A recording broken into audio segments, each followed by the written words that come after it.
¿No me escucha? ¿Sí me escucha o no me escucha? Senadora, Sí, sí, adelante. me da gusto saludarla, gracias. Muy amable. Oiga, cuéntenos, pues inicia el último periodo ordinario de esta legislatura. ¿Cuáles serían? Son muchos, imagínense cuántos pendientes hay, ¿eh? ¿Cuántos pendientes hay? No, pues imagínense la que acumulamos durante más de 5 años. Sí, no, Hay muchísimos, sí, muchos pendientes entre iniciativas, puntos de sí. acuerdo, nombramientos y ahora lo que llegará como prioridad del Ejecutivo. Oiga, senadora, a ver, pero díganos así objetivamente, como analista más que como legisladora, ¿cuáles serían las dos iniciativas o asuntos por resolver que tengan un tinte político electoral? ¿Qué le puede decir al auditorio? Objetivamente, ¿eh? Bueno, en este momento nosotros sabemos muy bien que hay asuntos que no es posible que transiten porque no tenemos mayorías calificadas. Eso significa que todo dependerá, primero, que no sean leyes que tengan esa condición. Ahí vemos un espectro muy amplio, muchas cosas pueden pasar, pueden salir, pero en términos constitucionales eso sí será una posibilidad únicamente de transitarla con un beneficio electoral para los partidos que conforman los grupos parlamentarios y que estarán ya viendo la renta política Me da mucho. en términos de reformas con mayoría calificada. Oiga, ¿y qué opinión tiene, señora senadora? O esto es del auditorio, ahí lo pueden ver en la interacción por redes, principalmente YouTube. Gracias por participar.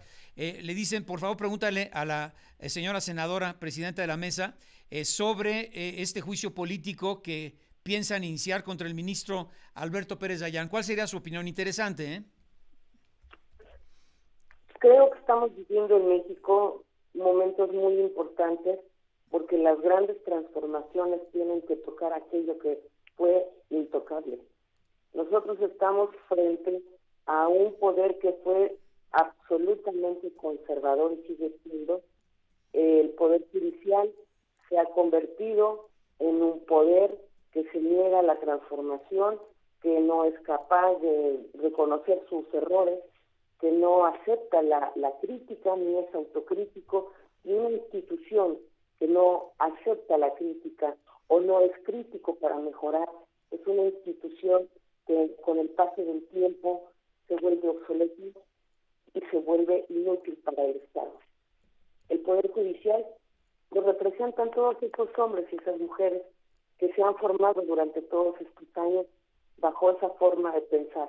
La justicia no es un privilegio, no es un negocio, no es para una clase política, no puede ser elitista. Sin embargo, la justicia en México se convirtió en un privilegio, es elitista, pero sobre todo, y lo más grave, profundamente corrupta, que se alió de quienes tienen dinero y no importa de dónde venga. No les importa violentar la ley bajo la excusa de que son doctos en el estudio y en la interpretación. La han manipulado, la han interpretado de tal manera que hoy estamos viendo un poder judicial cínico, descarado, no les importa cuidar lo mínimo y permiten que personajes que han cometido delitos y han dañado mucho a la sociedad estén libres. Entonces, tiene que haber una consecuencia. Estamos frente a la posibilidad de iniciar un gran debate nacional. Es más, no es posibilidad, ya es una realidad. A partir del lunes tenemos en la Cámara de Diputados la iniciativa de reforma constitucional para verdaderamente transformar el Poder Judicial en un aparato de Estado que le sirva al pueblo. Y eso implica evidenciar los errores, evidenciar las fallas que han cometido, y esta es una muy importante. ¿Qué es lo que va a pasar? Todavía no lo sabemos. Lo más seguro es que todo este aparato de corrupción alrededor del Poder Judicial se va a activar para proteger a uno de los suyos, pero también van a poner a prueba todos los otros instrumentos del Estado para controlar al poder, porque para eso es la división de poderes. No puede haber poderes absolutos. Hasta hoy, el poder absoluto ha sido el Supremo Poder Judicial, porque no ha permitido que los otros dos poderes ejerzan sus facultades, lo ha impedido, convirtiéndose en juez y parte. Entonces, esta posibilidad de juicio político contra un personaje como este, será muy interesante ver el desarrollo que tendrá, pero qué bueno que está pasando. Hay millones de mexicanos que han sido injustamente tratados por el Poder Judicial. Y si hay algo que duele a la sociedad, es la injusticia. Y quien aplica justicia es el principal juez de justicia al pueblo. Entonces, creo que esto va a ser muy interesante y tenemos que, todos los mexicanos, estar atentos y alertas de lo que pase para ver cómo reaccionan quienes en sus manos tendrán este juicio político, porque además es un juicio político no de un hombre, de un poder ante la sociedad. Bueno, escribe el licenciado José Galindo, él escribe frecuentemente, dice, yo vivo en Cuernavaca, los escucho frecuentemente, dice, se requiere una transformación al Poder Judicial federal y estatal. Bueno, en fin, dice, pero por favor comenta a la senadora presidenta del Senado que tampoco queremos un Poder Judicial y menos un máximo órgano como es la Suprema Corte de Justicia de la Nación, sumisa e incondicional al Ejecutivo Federal. Completamente de acuerdo. Por eso en estos momentos lo que nosotros vamos a poner a prueba son las facultades de los poderes. La gente, nuestro pueblo debe entender que durante muchísimos años México vivió una simulación de división de poderes. Había un poder supremo, que era el poder ejecutivo. Hoy el poder ejecutivo y el poder legislativo por primera vez están ejerciendo facultades que durante muchos años se simularon. Y hoy por eso es evidente ver en qué construyó el régimen, el viejo régimen, al Poder Judicial. El Poder Judicial ha sido sumiso, profundamente sumiso a la corrupción, a la impunidad y al poder que durante muchos años simuló que había división de poder. Hoy lo que el Poder Judicial hace es justamente lo que no se tendría que hacer. Entonces no queremos un poder sumiso, sino un poder ejerciendo facultades de equilibrio y que le sirva a la sociedad.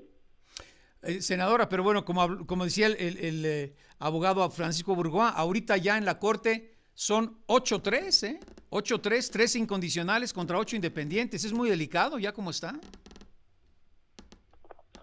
No, en la Suprema Corte de Justicia sigue imperando una mayoría de ministros de la Suprema Corte sumisos a intereses de grupos de poder económico y de interpretación a modo a sus intereses.